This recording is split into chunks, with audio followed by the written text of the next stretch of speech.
के लिए, आम लोगों के लिए, सैलरीड क्लास के लिए, मिडिल क्लास के लिए इस बजट को कैसे आप कितने नंबर देंगे और इसमें हम कैसे इसको समझें?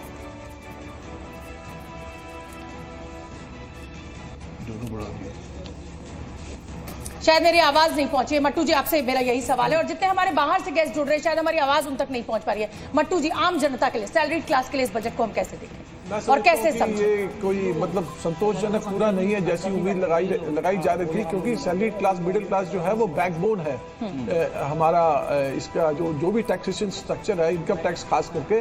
बाकी तो इतना ज्यादा अगर आप देखें उनकी विजिबल है इनकम, और जो भी कुछ उनको मिलता है उसमें टैक्स कट के मिलता है, जो एक बियॉन्ड ए कट ऑफ पॉइंट।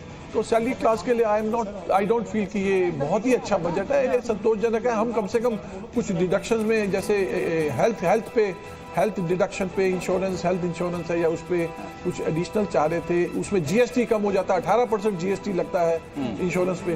तो और भी ये जो है क्या नाम है, ये जो एजुकेशन लोन में इन्होंने इस बार दिया है सबवेंशन, ये अच्छी चीज की है।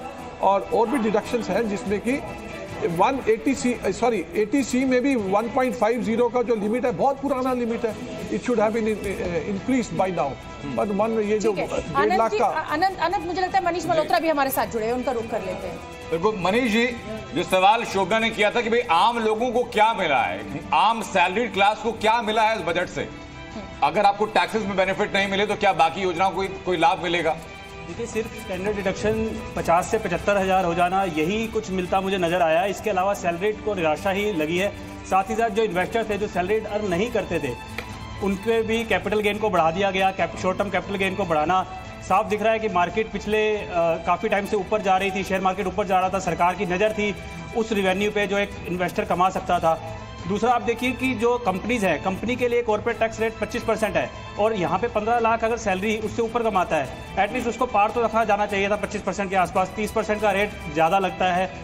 87A की एक रिबेट होती थी जो न्यू स्कीम में नहीं मिल रही, उस पर कोई क्लैरिफिकेशन नहीं आया सरकार की तरफ से।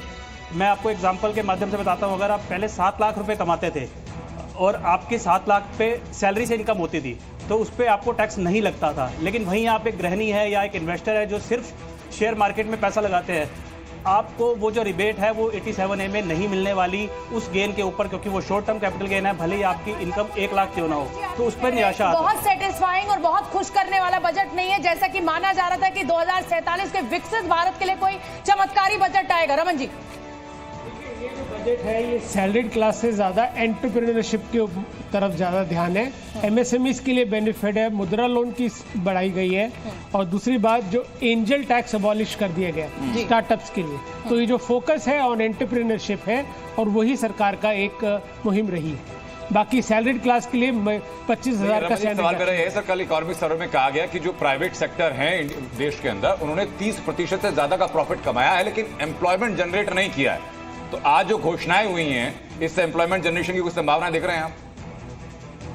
हाँ, नहीं, देखिए, एम्प्लॉयमेंट जनरेशन के लिए इन्होंने जो बात डायरेक्ट नहीं है लेकिन कुछ रोड मैप रखा है, जैसे इनोवेशन फंड की बात की गई है, पूरा एक नई इकोनॉमिक पॉलिसी की बात की गई है।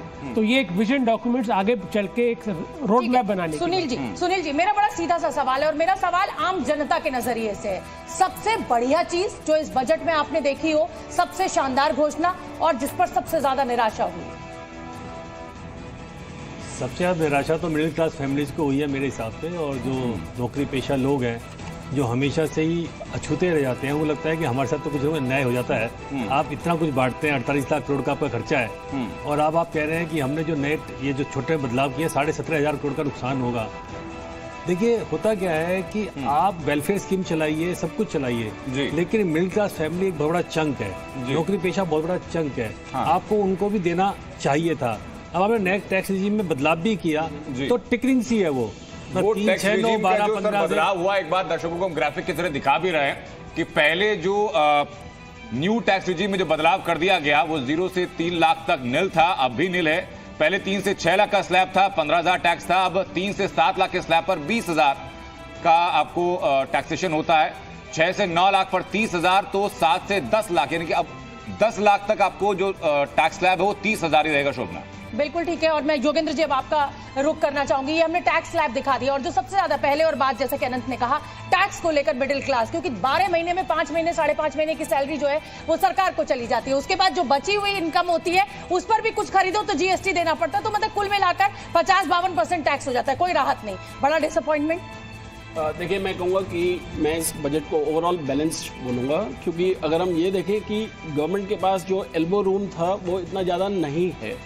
हमें ये भी समझना है कि इंडिया के अंदर आज की डेट में it is just 2.4 crore people जो टैक्स पे करते हैं, जो कि हमारी पॉपुलेशन का जस्ट 1.5% है। तो हमें ये भी समझना है कि गवर्नमेंट का फोकस जो है वो एम्प्लॉयमेंट जनरेशन पे है, और उसके लिए जब तक वो प्रमोट नहीं करेंगे, चाहे एग्रीकल्चर सेक्टर है, मैन्युफैक्चरिंग सेक्टर है, जहाँ से जॉब क्रिएट होगा, गवर्नमेंट का फोकस इस पे है कि किस तरीके से आपकी इनकम के सोर्सेज जो हैं वो भी आप बढ़ा सकें, और उसके लिए स्किल डेवलपमेंट पे जो फोकस गवर्नमेंट कर रही है।